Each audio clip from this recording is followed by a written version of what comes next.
प्यारे बच्चों, पूर्व की कक्षा में हम लोगों ने कबीरदास जी द्वारा रचित पदावली के तीसरे पद का अध्ययन किए थे। आज हम लोग चौथे पद का अध्ययन करेंगे। चौथा पद है बच्चों, हम न मरे मरिहें संसारा, हमको मिल्या जियावन हारा। अब न मरो मरने मन माना, तई मुए जिन राम न जाना। साकत मरे संत जन जीवै, भरी भरी राम रसायन पीवै।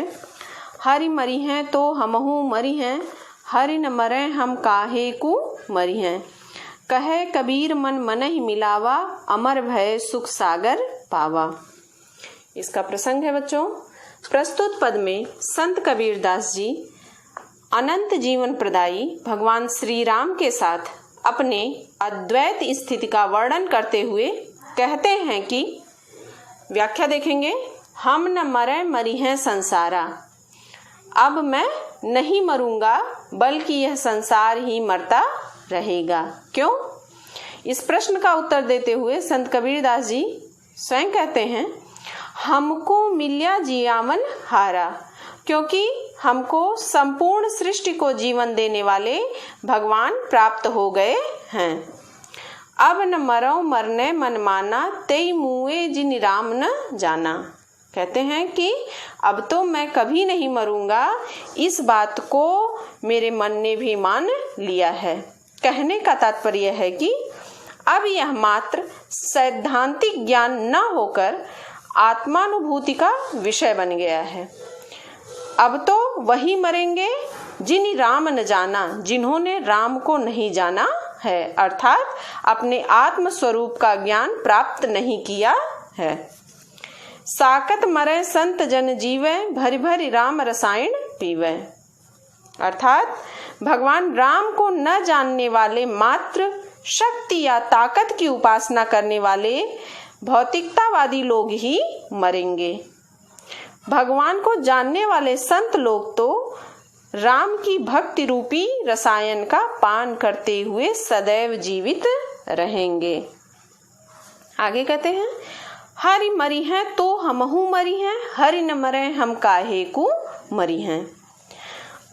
अर्थात अब तो मेरी मृत्यु भगवान की मृत्यु के साथ ही हो सकती है। चूंकि भगवान की मृत्यु कभी नहीं हो सकती, अतः मेरी भी मृत्यु अब नहीं होगी।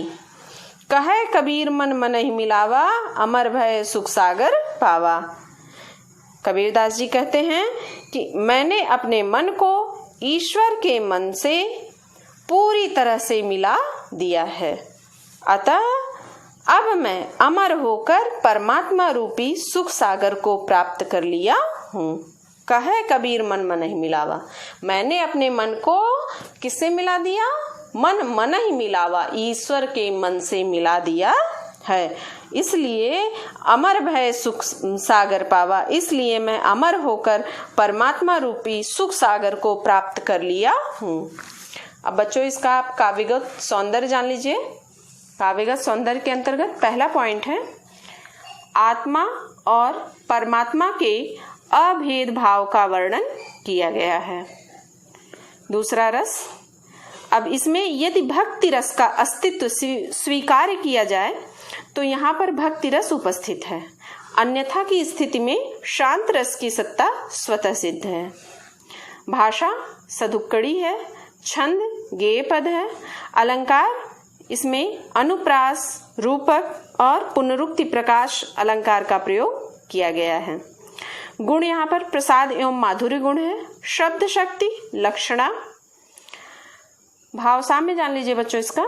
संत कबीरदास जी ने इसी तरह का भाव अन्य अनेक स्थानों पर भी व्यक्त किया है। देखेंगे, कबीर हरि रस यों पिया, बाकी रही न था की, पाका कलश कुम्हार का, बहुर न चढ़ई चाकी। अन्यत्र भी उन्होंने लिखा है, लाली मेरे लाल की, जित देखऊं तित लाल, लाली देखन मैं गई, मैं भी हो गई लाल। भाव साम्य में आप एक दूसरा पॉइंट भी लिख सकते हैं इसमें कि संत कबीरदास जी द्वारा अभिव्यक्त किया गया यह भाव भारतीय दर्शन में अद्वैतवाद से पूरी तरह मेल खाता है, जिसके अनुसार आत्मा और परमात्मा में कोई अंतर नहीं होता है। धन्यवाद बच्चों।